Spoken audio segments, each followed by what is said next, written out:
في الأنبياء والمرسلين وعلى آله وصحبه والتابعين إلى يوم الدين. رب اشرح لي صدري ويسر لي أمري واحلل عقدة من لساني يفقه قولي أما بعد. Assalamualaikum warahmatullahi wabarakatuh.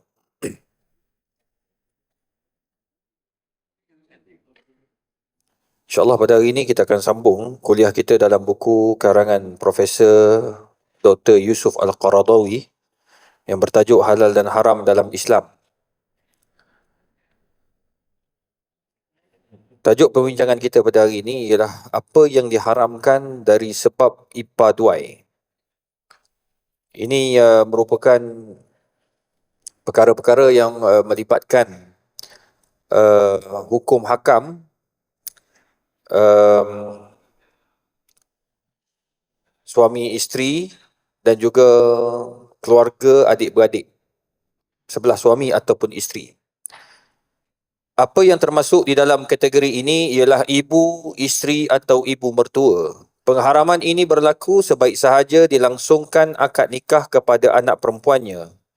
Meskipun dia, lelaki ataupun yang berkahwin, itu tidak menggauli isterinya, iaitu anak perempuan si ibu tadi. Ini kerana wanita itu sudah menjadi seperti ibu kepada lelaki yang berkahwin dengan anak perempuannya. Ini yang saya sebutkan sebelum ni tuan-tuan. Apa yang termasuk dalam kategori ini ialah ibu isteri. Ibu isteri atau ibu mertua. Pengharaman ini berlaku sebaik sahaja dilangsungkan akad nikah. Bila kita angkat nikah, walaupun tidak digauli isteri itu, secara automatik dia dah jadi haram muabbad, haram selama-lamanya. Benda ni ramai yang tanya Jadi pengharaman ini berlaku sebaik sahaja dilangsungkan akad nikah kepada anak perempuannya, meskipun dia, iaitu lelaki yang berkahwin, tidak menggauli isterinya, tidak berlaku persetubuhan, iaitu anak perempuan si ibu tadi. Ini kerana wanita itu sudah menjadi seperti ibu kepada lelaki yang berkahwin dengan anak perempuannya. Tu saya nak kata beza antara hukum ibu mertua, bapa mertua dengan mak tiri. Faham kan? Hukum nak jadi mak tiri mesti berlakunya persetubuhan. Hukum nak jadi mak mertua dengan berlakunya akad. Tu kena faham tu hukum. Anak tiri, iaitu anak perempuan kepada isteri yang sudah dipergaulinya oleh lelaki itu, tetapi sekiranya lelaki itu belum lagi menggauli ibunya, maka tidak menjadi kesalahan dia berkahwin dengan anak tirinya. Tengok. Faham tak ni? Tak faham? Anak tiri, iaitu anak perempuan kepada isteri yang sudah dipergaulinya oleh lelaki itu. Tetapi sekiranya lelaki itu belum lagi menggauli ibunya, maksudnya apa? Bapak dia, kan? Anak perempuan, ni ibu. Bawah dia ada anak. Lelaki, dia kahwin dengan mak. Kan? Dengan mak. Tapi tak digaulinya. Lepas dia cerai mak tu, boleh tak dia nak kahwin dengan anak? Boleh. Maka tidak menjadi kesalahan dia berkahwin dengan anak tiri itu. Faham tak ni? Dua hukum berbeza tu. Kan? Apa? Kalau tak digauli, maka belum jadi ibu tiri. Belum jadi bapa tiri. Atau belum jadi ibu tiri.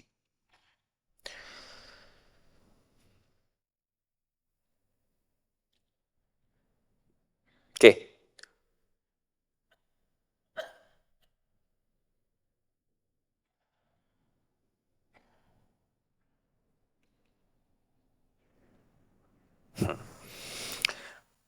Isteri anak menantu. Susah terjemahan macam ni. Sebab saya tak suka baca buku terjemahan. Dia memeningkan kepala saya. Isteri anak iaitu menantu. Apa yang dimaksudkan dengan anak di sini ialah anak sulbi, anak yang terhasil daripada air maninya sendiri, iaitu anak kandung. Bukannya anak angkat. Kita faham Kalau anak angkat kahwin, menantu, dia tak boleh kata tu menantu dia. Mana ada? Menantu angkat, tak ada angkat-angkat. Dia anak angkat, menantu angkat tidak ada dalam Islam. That's all. Ambil lah anak angkat dia, umur 2 tahun ke, bawah 2 tahun ke, atas 3 tahun ke, 4 tahun, dia hanya valid dari sudut undang-undang saja. Untuk menjaga anak itu. Dari sudut hukum, sama. Macam orang luar. Ramai yang tanya, kata Ustaz, saya dah ambil anak ni daripada kecil Ustaz. Saya jaga dia daripada merah sampai hitam. Faham tak? Daripada merah ambil sampai dia dewasa budak ni. Takkanlah saya tak boleh nak peluk dia. Saya kecil saya peluk dia. Kak, tak boleh kak. Hukumnya haram sebab ambil daripada kecil. Tanpa membuatkan dia jadi mahram kita. Macam mana cara nak jadi mahram kita? Susu. Kan? Penyusuan. Jadi anak angkat semua tu tidak ada. Menantu angkat lagi tak ada. Silap-silap mak angkat tu diangkatnya oleh menantu tersebut. Baik. Ini kerana Islam telah membatalkan hukum peraturan anak angkat. Tengok fitrah. Tuan-tuan kena faham tau. Bila Allah haramkan wanita itu atau lelaki itu kepada kita seumur hidup, fitrah sesuai. Perasan tak? Ada tak orang dalam ni terangsang tengok bapak mertua dia? Tengok. Itulah fitrah. Bila kahwin dengan anak dia, tengok balik bapak mertua kena baju tak pakai. Mak mertua pakai baju baju kelawar je. Hari ni kelawar biru, esok kelawar hijau. Tak, kelawar je. Tak pernah puan menantu kata, oh, seksi gila mak aku. Tak ada. Menantu tengok pun tak lalu. Sebab apa? Dia dah jadi fitrah manusia. Bila kahwin dengan anak, dengan mak dah tak lalu dah. Dengan bapak dah tak lalu dah. Maka itu dipanggil haram mu'abbad. Tengok, fitrah. Tapi kalau ada perasaan pada mak mertua, pada bapak mertua, silalah berjumpa dengan doktor. Something wrong lah. Confirm something wrong. Tengok ibu jari mak mertua. Seksinya. Tengok ibu jari pun seksi. Agak-agak. Tak tahulah nak kata. Okey. Ini kerana Islam telah membatalkan hukum peraturan anak angkat. Dan apa yang biasanya berlaku dari hal-hal yang menyalahi hakikat dan keadaan yang sebenar, yang menyentuh persoalan pokok pada pengharaman perkara yang halal dan menghalalkan perkara yang haram. Jadi tak boleh. Macam apa yang berlaku sekarang ni, walaupun dia bubuh nama ni anak angkat, Muhammad Abdul Aziz. Tanpa letak bin. Ni Abdul Aziz apa? Bapa angkat dia. Tetap tidak boleh sentuh dengan mak angkat dia tu. Sebab dalil jelas dalam surah Ahzab ayat 4. Wa ma ja'ala ad'iyaakum abna'akum dzalikum qaulukum bi afwahikum. Tengok Allah tak bagi, dan dia iaitu Allah juga tidak menjadikan anak-anak angkat kamu sebagai anak kamu sendiri. Segala yang kamu bawakan mengenai perkara-perkara yang tersebut itu hanyalah perkataan kamu dengan mulut kamu sahaja. Maksudnya, kamu panggil anak angkat tu, dia tidak memberikan apa implikasi hukum pun. Kau buatlah apa benda, buat anak angkat yang paling sayang ke, anak angkat yang terdekat ke, dia tetap tidak memberi apa-apa implikasi hukum. Maka, anak angkat adalah anak orang. That's all. Jadi sekarang ni orang kata, Ustaz, macam mana saya nak bagi tahu pada anak angkat saya, Ustaz? Saya nak bagi tahu macam mana? Saya dah jaga dia dari kecil. Dah macam anak sendiri. Kena bagi tahu. Qulil haqqa walau kana murra. Cakap benar walaupun benda tu pahit. Ramai orang gunakan dalil ni untuk ustaz-ustaz. Cakap benar ustaz-ustaz. Jangan banyak pusing. Kan? Sebenarnya ini juga untuk tuan-tuan perempuan dengan anak-anak. dengan keluarga yang tuan-tuan ambil letak dalam rumah. Kena bagi tahu, kamu adalah anak angkat. Ustaz, macam berat, kasarlah anak angkat tu. Dia anak saya, Ustaz. Itu mulut kamu. Hukum adalah anak angkat. Cakaplah tu terang. So, budak tu kena faham. Faham tak? Jadi dia kata, mana bapak saya yang sebenar? Mana mak saya yang sebenar? Beritahulah, mak kamu dekat sini, ayah kamu dekat sini. Ataupun mak bapak kamu dekat sini. Faham tak? Ustaz, saya takut nanti dia balik pada mak bapak asal. La ilaha illallah. Kamu yang jaga dia, kamu jangan risau. Dia akan balik. Fitrah budak tu, dia akan cari kita balik. Dia ingat masa kita kecil-kecil jaga dia macam mana. Faham tak? So, jangan risau. Allah tu ada. Okey. Iaitu apa yang kamu sebutkan dengan lisan kamu itu dengan memanggil anak angkat. Sebagai anak sulbi sendiri adalah umpama lidah kamu sahaja. Ini penjelasan kepada ayat tadi. Yang tidak akan dapat mengubah keadaan yang sebenar dan tidak dapat menjadikan orang asing sebagai kerabat sendiri. Nak jadi kerabat ni senang ya. Pertama, lahir daripada perut ibu tu. Nombor dua, susuan. Nombor tiga, kahwin. Kahwin dengan anak orang tu jadilah mak angkat dia. Mak mertua. Kan? Ustaz, mak mertua dah meninggal Ustaz. Tak ada dah mak mertua. Boleh adjust yang lain. Mak mertua boleh ramai. Susah hati agak ni.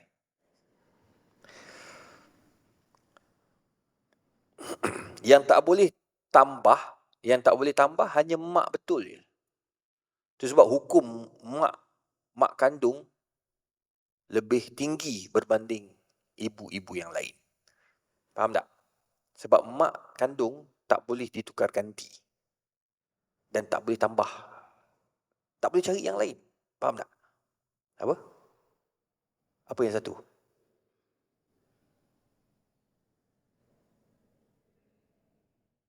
Ya, satu je. Dia takkan banyak.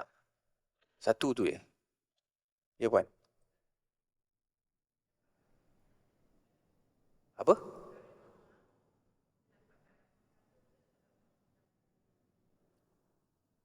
Kalau doa, dapat ke mak kandung ke mak betul? Dua-dua dapat. Dua-dua dapat. Mak kandung dia dapat kerana mengandungkan dia. Mak yang menjaga pun dapat kerana menjaga dia sampai menjadi berjaya. Dan mengingati Allah Subhanahu Wa Taala. Dua-dua dapat. Nah. Cuma dari sudut ketaatan. Contoh, mak yang lahirkan dengan mak yang menjaga. Bila dua-dua arah, dua-dua suruh balik kampung. Nak balik rumah mana satu? Mak kandung. Lepas tu baru mak yang jaga. Kalau bertembung antara mak kandung, mak jaga dengan mak mertua, nak balik yang mana? Oh, laju korang. Mentang-mentang lelaki tak ada, mak kandung. Habis suami macam mana? Boleh adjust? Mak kandung, mak jaga, mak mertua. Dahulukan mak kandung. Lepas tu mak mertua. Lepas tu nombor tiga, mak yang menjaga dia. Sebab mak kandung yang melahirkan. Mak mertua haram mu'abbad. Mak yang menjaga belum tentu lagi mahram. Kan? Kalau apa? Mak mertua? Tak faham je lah.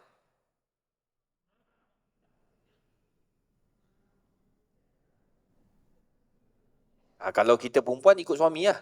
Balik rumah mak mertua dulu lah. Lepas tu baru mak kandung. Tengoklah perbincangan. Kalau mak suami tu kena bincang lah. Tadi yang ni kata boleh adjust. Yang ni tak boleh adjust. Yang satu ni.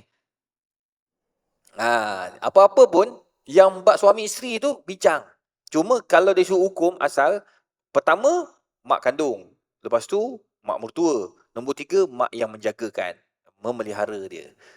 Sama ada mak tu mak susuan ataupun tidak. Faham? Tapi ketiga-tiga mereka ni, mempunyai nilai dalam doa kita. Okey?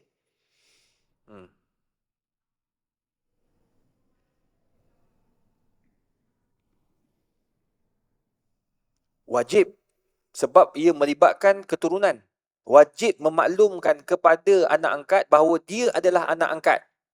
Dan dia tidak layak menjadi, pertama, tidak boleh, kalau dia anak perempuan, tak boleh jadi wali bapa angkat tu.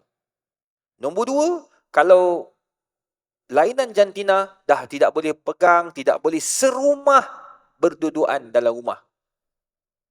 Ustaz, agak-agak Ustaz. Daripada kecil pun saya duduk dengan dia. Takkan dia balik rumah saya kena ada mahram? Memang sebab dia bukan isteri, dia bukan anak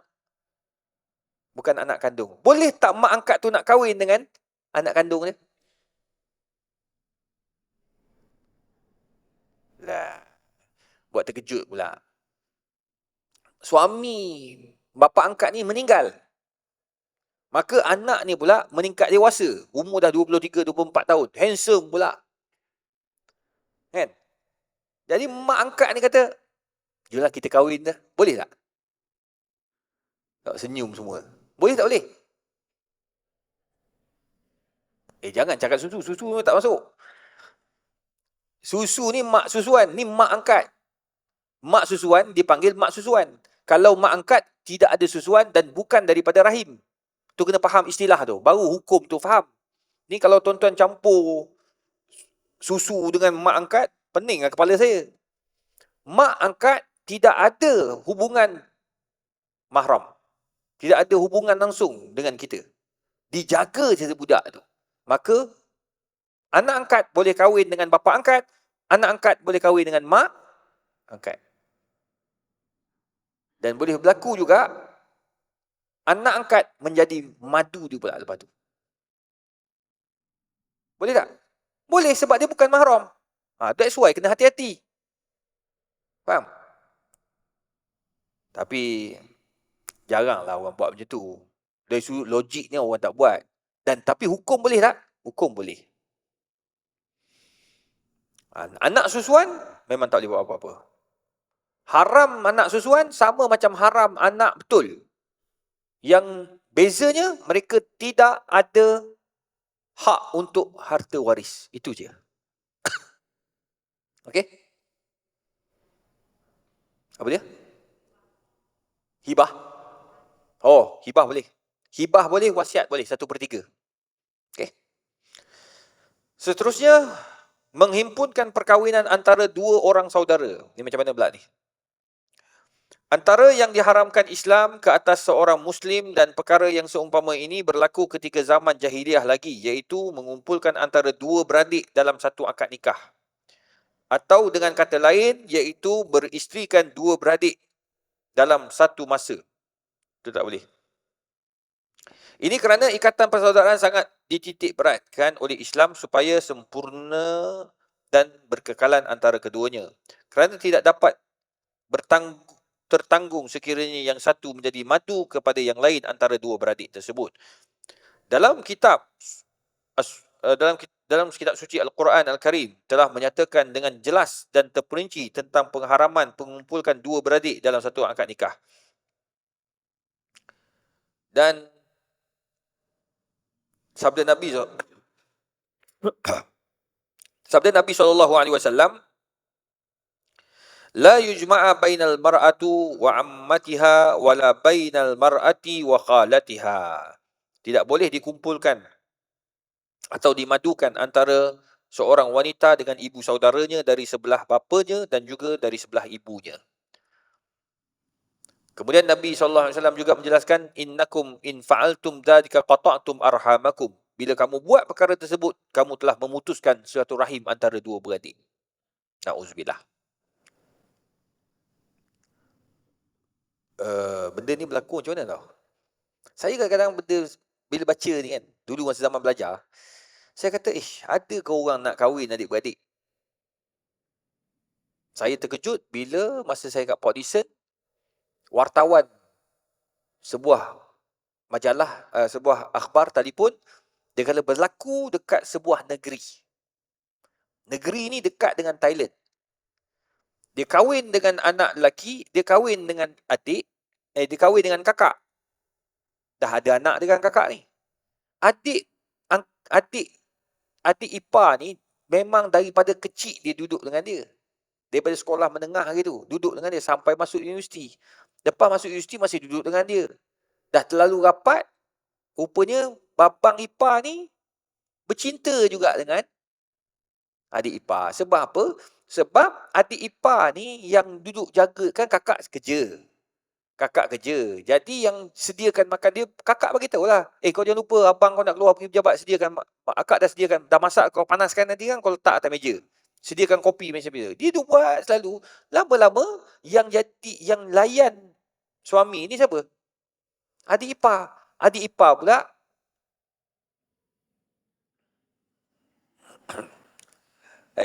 saya tak cakap apa-apa pun. Yang perempuan jawab apa pasal?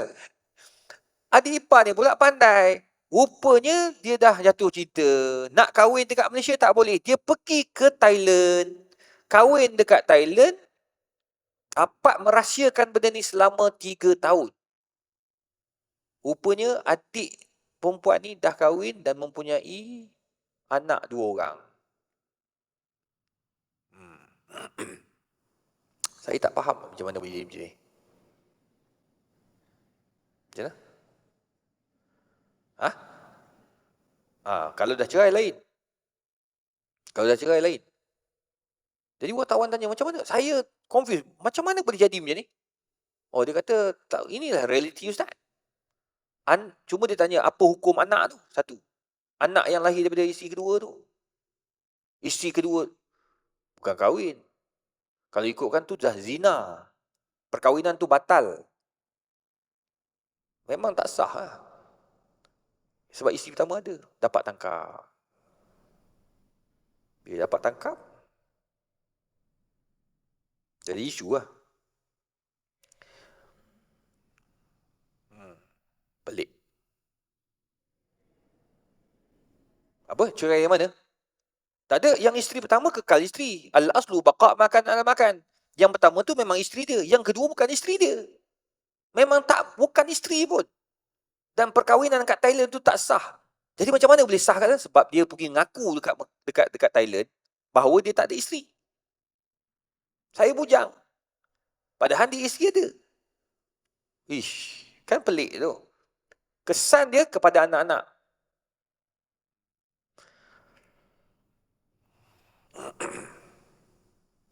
Tapi hubungan adik-beradik tu teruk lah. Kesian juga. Saya pun bila dengar cerita macam ni, sedih jugalah. Sebab apa? Sebab benda ni jadi isu lah. Jadi isu besar kan.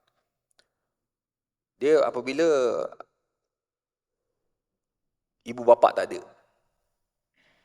Jadi yang jaga ni kakak. Kan? Kakak jaga adik. Jadi tak sangka pula adik tu macam tu jadi. Kalau meninggal, bila boleh kahwin dengan adik ipar? Setelah meninggal atau bercerai. Kalau meninggal, dia panggil tukar tika. Orang Melayu panggil tukar tika. Salin tika. Betul ke? Salin tika kan? Salin tika. Ganti tika, salin tika tak kisahlah mana pun. Nombor 2, bercerai. Cuma saya tak boleh brain bercerai kakak ambil adik atau bercerai adik ambil kakak. Bila balik raya jumpa yang sama. Cuma bilik tukar je. Aduh, hak tu saya tak boleh brain lah tu. Hukum boleh, otak saya tak boleh brain.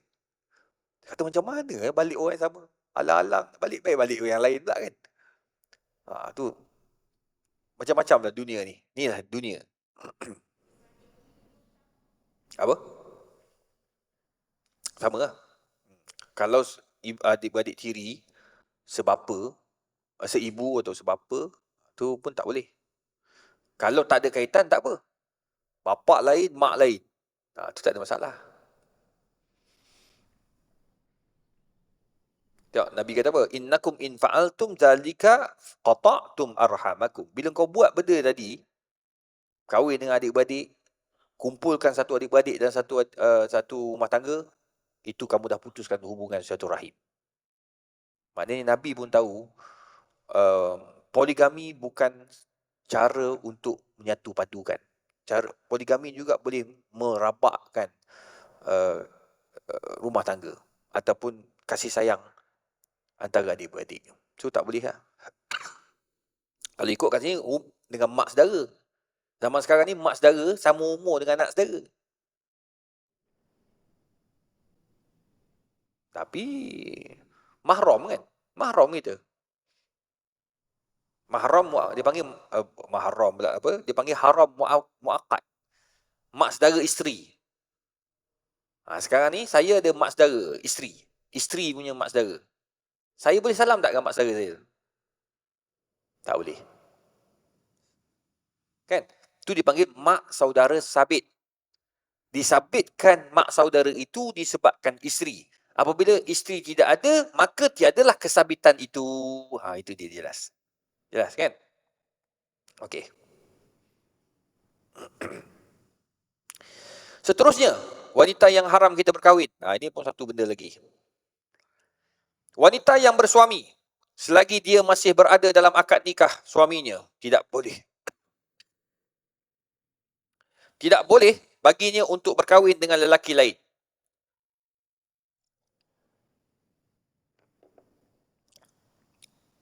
Macam mana ni? Dia ada suami, tapi bercinta dengan lelaki lain.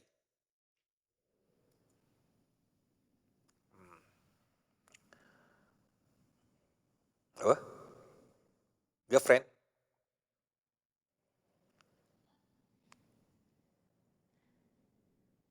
Ada orang perempuan, dia kata, Ustaz, orang lelaki dia boleh ada affair, sedangkan dia adalah suami orang. So, why not us? Kenapa kami tak boleh?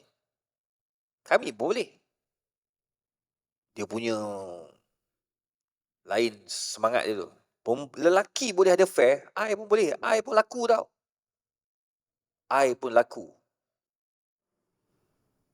Nak macam mana? Yalah, saya tak boleh kata, dia tengah marah, kita tak boleh kata, you laku tapi tak boleh. Orang macam ni kita bagi tenang, cool dulu, relax. Kalau lah jadi apa-apa kak, na'udzubillah kan. Kalau berzina kata contoh, anak ni anak siapa kak? Tak kesian ke kat anak tu? Orang perempuan ni kalau kita cakap anak dia cool down terus. Betul. Dia kalah dengan anak. Jangan tu kata, tak boleh kak, akak kena ingat, Allah tak bagi. Habis tu lelaki saya dengan perempuan macam-macam perempuan. Dia main marah gitu. Kita pun jadi nak cakap pun, dia masa perempuan tengah marah, dia tak kira ustaz ke siapa kat depan. Apatah lagi profesor, dia tak layan terus depan. Yang penting sekarang ni hak saya. You ingat I tak laku ke? Dia ingat I tak laku tu yang tak tahan tu. Saya kata kak, akak sangat laku. Sangat laku kak. Tapi lepas bercerai kak. Cuma nak tahu laku tak laku, akak kena bercerai. Bila bercerai, baru tahu langit tinggi tu rendah. Laku atau tidak. Tapi kebanyakan saya bagi nasihat. Yang dengar, alhamdulillah, dia kekal berkahwin. Yang nak bercerai sangat, akhirnya bukan kata tak laku. Belum sampai jodoh. Masa nak bercerai, saya boleh dalam macam tu. Ayat dia. Saya kata sabar kak. Jodoh ni di tangan Tuhan. No, saya ingat dia seorang laku. Dia main-main, dia seorang laku. Jadi saya kata kalau macam tu lah kak, terpulang dah kak. Cerai. Bila bercerai, dah masuk 5 tahun dah. Sabar kak, bukan tak laku, tak sampai jodoh. Aduh, ya kak pun laju sangat. Tak laku ke? Tak sampai jodoh. Bukan, kenapa saya ikuti sebab saya kenal dia kan. 5 tahun. Saya kata kenapa tak kahwin ni? Dia kata nak kahwin dah jumpa dah. Tapi budak lelaki tu lebih muda daripada dia. Bila jumpa mak mertua, keluarga lelaki, mak tak nak. No. You janganlah kau kahwin dengan janda sama umur dengan mak. Pula dah. Janganlah, dia dah ada anak 4. Buy one free 4 tak nak. Dia tak nak. Jadi banyak masalah dia tu. Kesian saya tengok dia.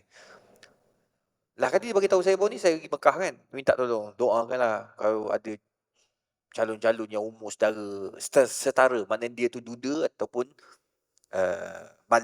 duda kan. Perempuan ada 2, janda atau balu. Lelaki duda je kan. Ada duda-duda mana-mana bagi tahu lah. Itulah. Kau doa lah siapa-siapa dah terduda kan. Tapi buat masa ni tak ada lagi kawan-kawan saya yang suami mati. Kebanyakan isteri mati. Kebanyakan suami yang mati. Jadi doa banyak-banyak. Tu saya teringat teriang-iang kepala masa dia sebut petik boleh datang tu. Masa dia nak marah itu, petik tu tak boleh cakap. Bab kahwin ni jangan cakap. Oh, janganlah cakap. Nasihat saya, bab kahwin, bab mati, banyak serahkan pada Tuhan. Selagi boleh selamatkan perkahwinan, selamatkan. Selamatkan. Benda boleh bincang. Tu Allah kata wasyawirhum fil amr. Saya bukan apa, saya nak bagi tahu, saya mengajar pada tuan-tuan perempuan ni, saya tidak menyokong poligami. Tetapi poligami itu ada dalam Islam. Saya suruh puan-puan biar be professional dan be mu'tadil, pertengahan. Kenapa pegang tangan dia? Pegang tangan dia. Maknanya kita kena tenang, kena relax. Fikir dengan matang. Kalau dah tak boleh sangat, barulah bercerai. Kalau boleh, bincang dulu. Sebab inilah kehidupan. Sebab saya dah jumpa banyak. So, kalau boleh, biar kesian kat anak-anak. Bergaduh, mak bapak. Selagi boleh bincang, bincang. Ni sampai masuk dalam Facebook sana, gaduh dalam Facebook sini. Tak larat orang nak like. Kan? Jadi kena orang kata apa? Kena be professional. Yang lelaki pula ada setengah pula. Lelaki ni, tak tahulah. Lelaki ni banyak kes yang kita jumpa senang. Cerai 3 bulan, dah sambung lah. Kadang-kadang tak ada apa pun. Dia cerai yang pertama, ada yang 2 kan. Tak sampai 4 bulan, dia tambah lagi 2. Dia tambah lagi seorang. Oi, saya kata lajunya. Dia kata, Ustaz, saya dah biasa 2, Ustaz. 2 kenderaan. Jadi kalau jual satu tu, kena ada satu lagi pula. Oh, ada Ustaz punya tu. Saya kata, senangnya korang ni. Aku tak dapat apa-apa. Duk main hot tu lah kan. Tak apalah, alhamdulillah cukup. Saya selalu cakap dalam pada rumah saya kata apa? Hidup kita ni ada benda yang kita mampu, orang lain tak mampu. Ada benda yang kita tak mampu, orang lain mampu. So kita tak boleh nak samakan diri kita dengan orang lain. Faham tak? So kita redalah apa yang ada. Alhamdulillah. Tu rumah dia tanya. Cukup ke tu yang ada ni? Alhamdulillah. Yang ada ni pun macam 4 dah. Tak larat nak jaga tuan-tuan. Kejap-kejap telefon bila nak balik. Habis. Kalau macam ni, kalau ada 4 orang macam ni, mati aku tengah jalan gitu. Okey. Wanita yang bersuami. Jadi kalau bercinta dengan lelaki tu, beringat, awak tu suami orang. Awak tu isteri orang. Dia beza lelaki ada affair dengan perempuan ada affair. Dua-dua tu haram hukum dia. Haram. Lelaki ada affair dengan perempuan lain. Haram. Sebab kamu berduaan apa semua tu. Nak kahwin je. Kalau tak mampu, haram juga. Sebab mendatangkan kezaliman. Sekarang ni yang isu dia, perempuan ada affair dengan lelaki lain. Sedangkan kamu ada suami. Tu yang Jabatan Agama dapat tangkap. Suami orang dengan isteri orang. Isteri orang dengan lelaki bujang. Tangkap keluar ni. Kawan-kawan saya kat tangkap keluar, dia kata, Allah, sedih. Ustaz, macam mana nak buat? Ada sekali tu, orang Jabatan Agama telefon. Dia kata, Ustaz, apa hukum suami ni, isteri ni, perempuan ni, dia ditangkap keluar di rumah lelaki tu. Jadi, kita nak suruh dia kahwin ke, Ustaz? Saya kata kahwin je lah. Suruh dia kahwin, nasihatkan dia kahwin. Sebab dia tidak ada paksaan suruh kahwin. Sebab dia hanya ada kena undang-undang kan, ada kena hukuman. Cuma nak suruh kahwin tu, orang dulu-dulu je lah. Suruh dia kahwin. Masalah sekarang ni Ustaz, dia ni isteri orang, anak 7. Allah. Saya kata tu memang tak boleh kahwin lah. Tunggu suami dia cerai lah. Yang uniknya, dia diceraikan. Alhamdulillah, diceraikan. Saya ingatkan dia akan kahwin dengan lelaki tu. Tak kahwin. Lelaki tu tak nak kahwin dengan perempuan ni. Dia kata apa? Ayat dia. Dia kata, saya tak boleh nak kahwin lah dengan awak. Masa awak ada suami dulu pun, awak ada affair dengan lelaki lain. Jadi kalau awak kahwin dengan saya, tak mustahil awak akan affair dengan lelaki lain pula. Oh, yo. Kan? Dah makan diri. Itu sebab orang perempuan, you all hati-hati je lah. Tak kisah dengan siapa pun, kamu hati-hati. Nasihat pada anak-anak perempuan yang muda-muda. Kan? Ingat jodoh tu Allah punya. Tapi kita boleh fikir yang baik dan yang buruk. Okey. Dalam kes ini, untuk membolehkan seorang wanita berkahwin dengan lelaki lain, mestilah mempunyai 2 syarat. Pertama, mestilah dengan sebab kematian atau ditalakkan oleh suami. Suami talak ataupun suami mati. Na'udzubillah lah. Biar panjang umur semua suami-suami perempuan. Tak ada amin. Ada 2-3 orang, yang lain semua tak mau amin ke apa? Seram aku dengar korang ni lah. Yang kedua, wanita tersebut adalah menjalankan iddah yang diperintahkan oleh Allah Subhanahu Wa Taala ke atasnya sebagai menepati janji ikatan perkahwinan yang sebelumnya serta membebaskan diri daripadanya. Tempoh iddah bagi wanita yang hamil mengandung ialah dengan melahirkan kandungannya, sama ada tempoh yang pendek maupun panjang. Kata dia mengandung, dia mengandung, suami dia mati ataupun diceraikan. Bila dia punya iddah habis? Apabila melahirkan anak. Sama ada anak tu dilahirkan cepat ataupun lambat. 6 bulan dah lahir dah. Habis iddah dia. Ustaz, dia punya tak mengandung, tak lahir-lahir lagi baby ni. Dah 9 bulan dah Ustaz. Sabar kak. Bawa tenang, tak sabar nak habis iddah ni. Bulan ke-10 baru lahir. Barulah habis iddah dia. Faham?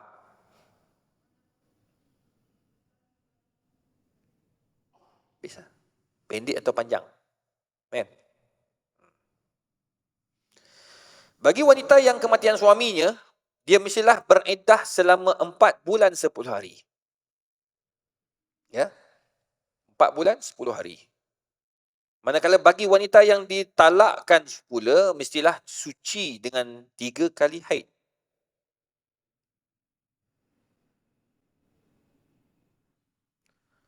Diwajibkan 3 kali haid ialah untuk memberi keyakinan bahawa rahim wanita telah bersih dan suci, iaitu tidak mengandung.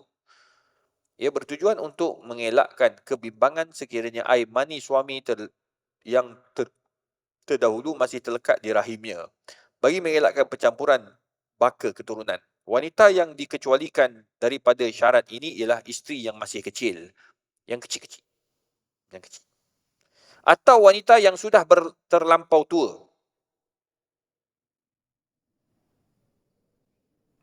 Yang telah tua, yang telah putus haidnya, maka iddah bagi golongan wanita ini ialah selama 3 bulan.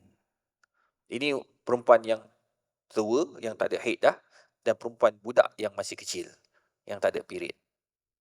Tapi kita kat Malaysia tak ada yang kahwin bawah umur, semua dah atas umur.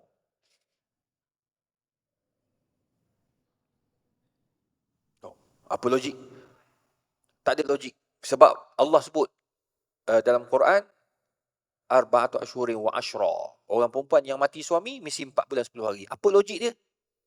Wallahu alam. 4 bulan 10 hari. Tapi kalau perempuan yang period, dia hukum dia lain. Hukum perempuan yang period pula. Perempuan period dan dia ditalakkan, maka dia 3 bulan. 3 bulan bermaksud 3 kali suci. Ada setengah ulama kata 3 kali period. Dia sama je. 3 kali suci atau 3 kali period. So, Dia period 3 kali, habis yang ketiga, masuk suci yang ketiga, yang keempat, tu kira sah. Dah tak kira, macam mana? Dia period satu, lepas tu suci. Lepas tu dia period, suci. Lepas tu period, suci ya, mandi wajib ya.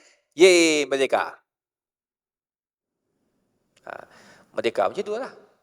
Tapi tengok pula kalau kena jenis yang period dia lama, 2 bulan sekali boleh datang, lama lah. Sebab Allah sebut dalam Quran dalam surah Al-Baqarah ayat 228, wal mutallaqatu yatarabbasna bi anfusihinna thalathata quru. Orang perempuan yang ditalakkan maka dia diwajibkan untuk menghabiskan iddahnya selama 3 kali quru. Quru ni satu kata haid dan satu kata suci. Kita pakai yang suci. Yang mazhab Syafi'i. Baik. Dalam ayat yang lain dalam surah At-Talaq ayat 4, wallai ya'isna minal mahid minan nisaikum inirtabtum fa'iddatuhunna salasatu ashhurin wallati lam yahid wa ulaikatul ahma wa ulatul ahmal diajaluhun an yadhna hamlahun. Dan perempuan-perempuan dari kalangan kamu yang putus asa dari kedatangan haid, iaitu dah tak ada haid, jika kamu menaruh syak terhadap tempoh iddah mereka, maka iddahnya ialah 3 bulan. Dan demikian juga iddah perempuan-perempuan yang tidak berhaid. Dan perempuan mengandung, tempoh iddahnya ialah hingga mereka melahirkan anak yang dikandungnya. Ini hukum jelas yang ada dalam Quran. Hukum mati pula, Baqarah ayat 234, والذين يتوفون منكم ويذرون أزواجا يتربصن بأنفسهن 4 أشهر وعشرا. Dan orang-orang yang meninggal dunia di antara kamu, datang mereka meninggalkan isteri-isteri, hendaklah isteri itu menahan diri mereka, iaitu beriddah selama 4 bulan 10 hari. Tidak pula disebut kat sini apa sebab 4 bulan. Dia tidak ada logik. Macam makan babi, kenapa haram babi? Tak ada logik. Tak ada logik dia. Saintifik dia kata ada tu ada ni, tapi dari sudut hukum dia tidak ada. Apa? Berkabung ni apa? Mati suami. Perempuan yang kematian suami, iddah dia 4 bulan 10 hari. Bermakna berkabung selama 4 bulan 10 hari. Sama. Bermakna kabung itu dia hanya dibenarkan keluar untuk tujuan kerja, cari rezeki, urusan-urusan harian, beli makan, pergi pasar, boleh. Apa lagi? Pergi bank. Pergi bank pun, dia kena pergi bank pakaian yang tidak menjolok mata. Tak bolehlah dia pakai celak. Gitu. Tarik atas bawah celak. Tak boleh. Kan? Mata pakai maskara. Tak boleh. Semua jenis ziarah tidak dibenarkan. Kecuali ziarah itu diperlukan kerana dia tekanan jiwa. Contoh, duduk kat dalam rumah, dia stres sampai nak bunuh diri, sampai dia terlalu, dia jadi macam menangis setiap hari. Boleh dibawa ke rumah anak-anak. Sebab mendatangkan mudarat pada kesihatan dia. Jangan diperamkan dekat rumah. Lama-lama kan naik atas. Apa ya? Bunuh diri naik atas. Uper. Jangan, kita kena, dia memang lagi bunuh diri itu haram. Tetapi orang bila dah hilang dia punya pertimbangan, dia akan buat sesuatu. Tu kita tak nak. Kena jaga dia. Anak-anak pula mungkin kerja kan. Tak ada orang nak jaga. Jadi takut risau mak tu menangis tiap-tiap hari ni. Tak makan, tak minum, boleh ambil, larikan anak, larikan dia ke rumah yang selamat. Okay? Kalau setakat nak ziarah, anak tu kahwin, ni bertunang, tak boleh. Ya.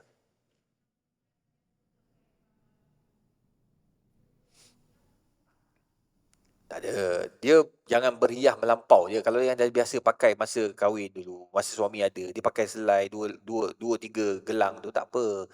Dia tak boleh menonjolkan yang dia tu sekarang ni sangat happy setelah kematian suami dia. Dia tak boleh. Lepak dekat Starbucks. I am very happy today because my late husband, you are Robbie, very bad. Oh my God, now I'm happy. Tak boleh. Kalau macam tu jahanam kita. Dalam tempoh edah kau jangan buat macam perangai macam tu. Duduk lepak nak minum kopi ke apa, order Grab datang. Tak ada nak lepak ni me time, we time, tak ada. After 4 bulan 10 hari baru ada we time. Okay, hatta nak pergi haji pun kena tunda. Okay, umrah tunda. Perjalanan luar negara tunda tanpa sebab. Tapi perjalanan untuk tujuan perubatan, itu kena. Saya kena pergi, saya suami mati memang dah buat perjanjian dengan doktor pakar, buat pembedahan dekat US sebagai contoh, buat pembedahan dekat UK, buat pembedahan dekat Singapura. Sebab dia melibatkan penyakit nyawa dia, so dia boleh pergi untuk buat rawatan. Tak ada. Online. Online.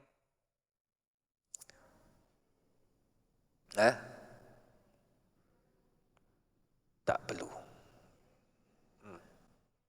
Pergi meninggal boleh. Kalau dia meninggal, boleh pergi sampai kubur. Sebab sampai kubur itu untuk menguruskan. Untuk orang nak tanya beberapa perkara. Siapa yang tahu? Dia lah paling dekat. Kan? Apa nak tahu? Jadi dia boleh ikut sampai ke kubur. Cuma kena jaga adab-adab dia. Ya? Jangan melompat-lompat, menangis-nangis, menjerit-jerit. Arab dia menjerit tu yang diharamkan. Ayo, dia pukul muka. Itu tak dibenarkan. Apa soalan ni?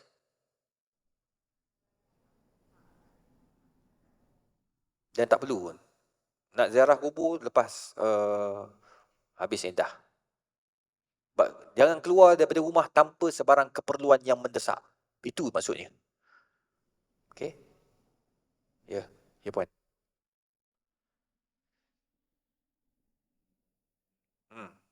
Maksudnya dia meninggal.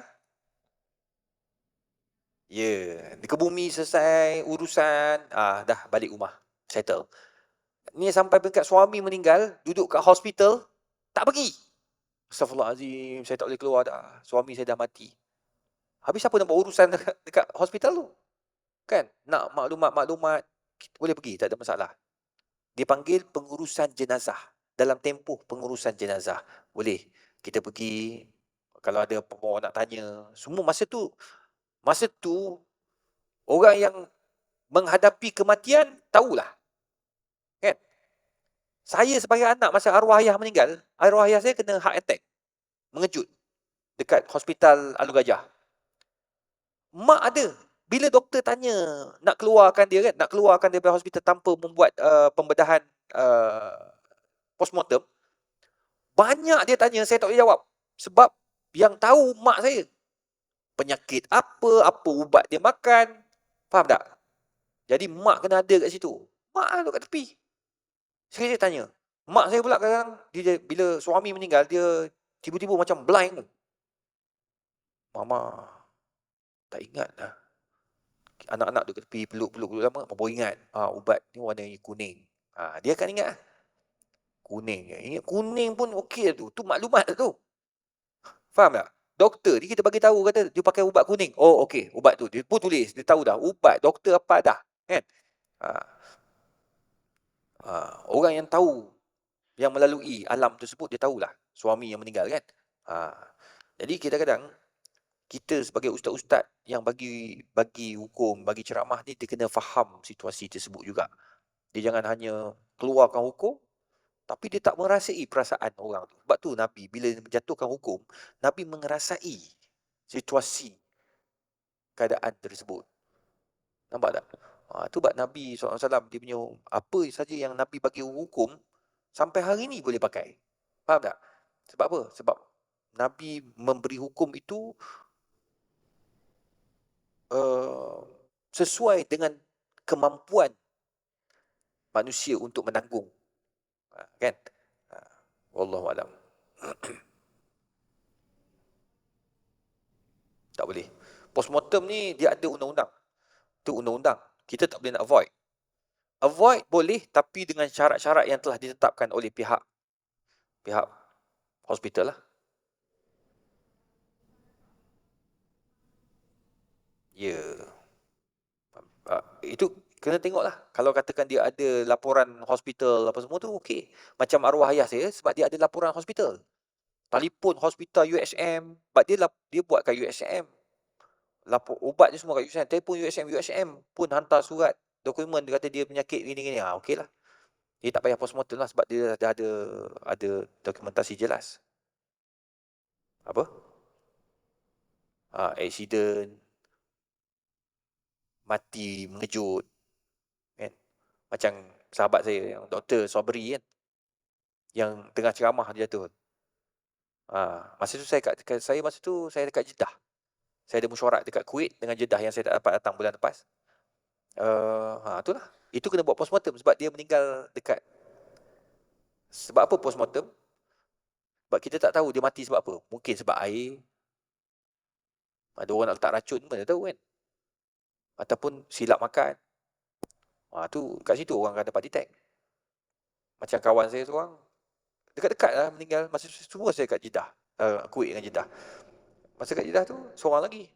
Pengarah Sasmed UKM. Meninggal kat Sabah. Sahabat saya juga.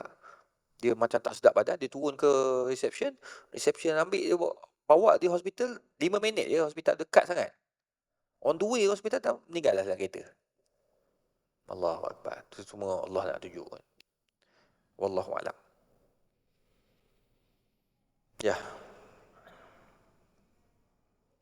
Apa? Kejap. Ada kejap yang ni. Macam mana? Isteri yang diceraikan, iddah dia tak boleh kahwin selama dalam tempoh 3 kali suci. Okey. Tapi nak keluar, dia boleh keluar, dia boleh nak lepak kat kedai kopi, tak ada masalah. Kan? Pergilah. Sebab dia bukan mati suami, dia bercerai. Ramai orang ingatkan dia bercerai tu macam mati suami. Tak boleh kak, lain hukum dia tu. Panggil dia datang kuliah duha. Macam? Tapi hore-hore. Tak apa dia nak hore-hore, itu dia punya pasal. Apa dia? Dah jawab dah?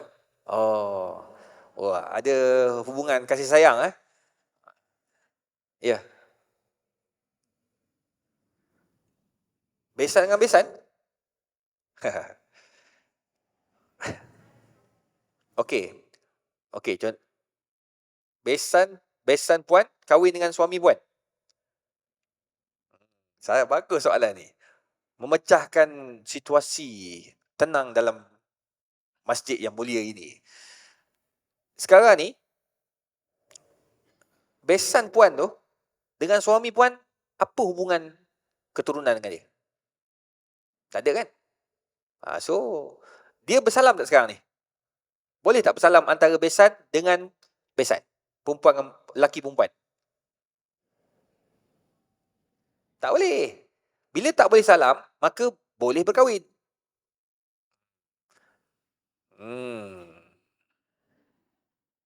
So, kalau pergi rumah besan, kena jaga-jagalah.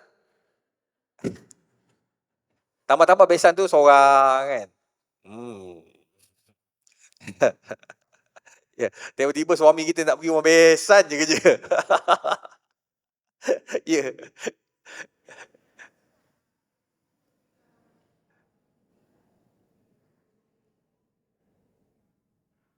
Boleh. Donate organ ataupun derma organ difatwakan harus. Termasuk Imam An-Nawawi membenarkan juga. Berdasarkan firman Allah, wa yusiruna ala anfusihim walau kana bihim khasasah.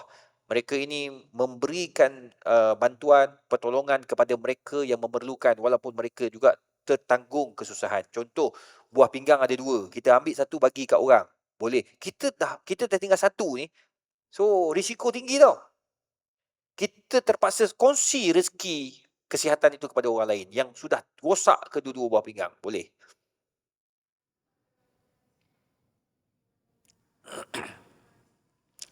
Selalunya pemberian itu kita akan bagi kepada KKM, pihak KKM akan jaga, kementerian akan jaga dan kementerian akan agih-agihkan mengikut tadilah agama dan sebagainya. Selagi boleh.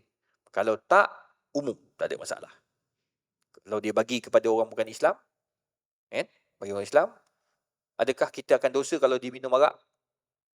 Tak. Selalunya orang yang dah tukar buah pinggang ni, dia tak minum arak dah.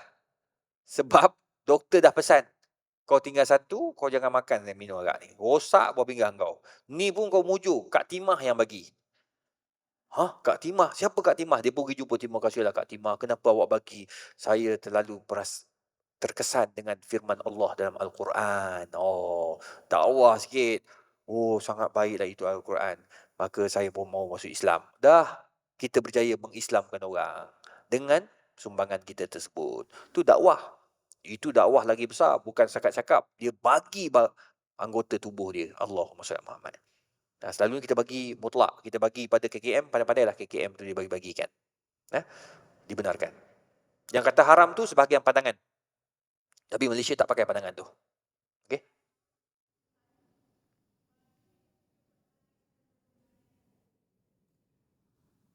Boleh, tak salah. Boleh. Nak buat tahlil sebelum mayat dikebumikan? Boleh, tak ada masalah. Yang tak boleh, tengah buat, jenazah bangun. Boleh, tak ada masalah. Itu memang tak boleh sebab orang tu tak mati pun. Tak apa. Boleh, tak ada masalah. Sebab kita baca Quran. Bahkan Nabi SAW sebut, Iqra'u ala mautakum yasin. Bacalah Yasin kepada si mati kamu. Wallahu alam. Sudah pukul 10:35 minit. InsyaAllah kita jumpa pada bulan hadapan. Wabillahi taufiq wal hidayah. Wassalamualaikum warahmatullahi wabarakatuh. A'udzubillahi minasyaitonir rajim. Bismillahirrahmanirrahim. Alhamdulillahirabbil alamin.